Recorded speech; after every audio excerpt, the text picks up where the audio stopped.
name's Steve Marshall and I've brought down to the bike shed my shed-built Honda CB550 K3 from 1978. I bought this bike in 2015. It was an absolute mess and I decided that I needed a challenge at a particularly difficult point in my life. So when I bought the bike, it was in a complete state. I'm sure that we're going to show a few pictures of it. But to give you a few ideas, I was able to put a screwdriver straight through the original swing arm. The engine was completely wrecked. It didn't run, the brakes didn't work. It was just a real snotter. During this whole process, I decided that I'd better start riding. And so the funny thing here is I didn't actually have a CBT or I'd passed my test. So I submitted the bike to the bike shed show under the shed builds category. And I was massively made up that I was accepted, or the bike was accepted in. So that was an incredible experience, totally humbling, and loved every minute of it. So since that particular point, I've actually passed my test and I've been able to reap the rewards of the effort that went into the build. And so I spent about 2.5 years restoring the bike and getting it into a position where I could think about customizing it properly. So the bike itself has had quite a bit of work done to it. As much of it done by me as possible. Starting with the front wheel, I chose the Avon Road Riders. I'm not regretting that choice. Nice and sticky, really good profile, and they fit the silhouette of the bike. These are the original rims, which were, again, a complete mess. They were sandblasted and powder coated by Hegon, and they also built the wheels up with stainless spokes.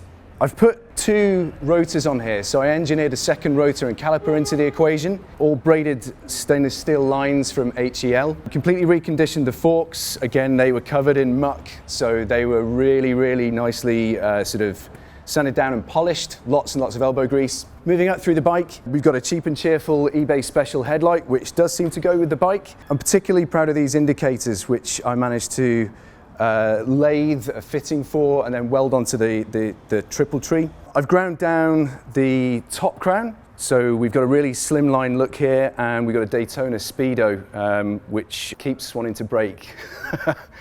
There's a specific bracket that I had to make to get this fitting really nicely with the silhouette of the bike just in here, and I put Motone switches on the handlebars, really nice bits of kit, and they fit again with the chromed headlight. I think this front brake is an OEM Goldwing replacement to go with the extra power needed for the discs. And as we move onto the tank, a lot of work was done to try and slimline this top flap, this filler cap. Moving down through the bottom of the tank, this was quite an unsightly mess. There's been a lot of work go into this particular tank, loads of filling, and I had a few mishaps with the paint. So this paint was actually done by a really nice chap called Kevin Daly. Look him up. I've tried to make this whole bottom end of the tank really slimline to fit with this particular line on the rear cowl, so that has been filled at the bottom. There's a bit of work to be done on the engine, a few sort of cursory leaks as I've got the bike running, but it seems to run really nicely now. I've replaced the points ignition with an electronic ignition straight from David Silver's. Seems to be working brilliantly. Obviously fully rebuilt clutch, and I went for pod filters. I've had these carbs apart for probably 5 or 6 times, which is a proper pain in the ass. I would recommend thinking very carefully about the jetting with pods. Taking us through the rest of the engine, we've got these new pipes fitted on here. These are stainless units from Steve Carpenter over in California. Really nice guy. You can get those from Carpy's Café Racers. If we move through the frame, a lot of this has had some remedial work done to it. So as I said at the beginning, loads of holes, loads of rust, which I plugged and smoothed down, really ground down nicely.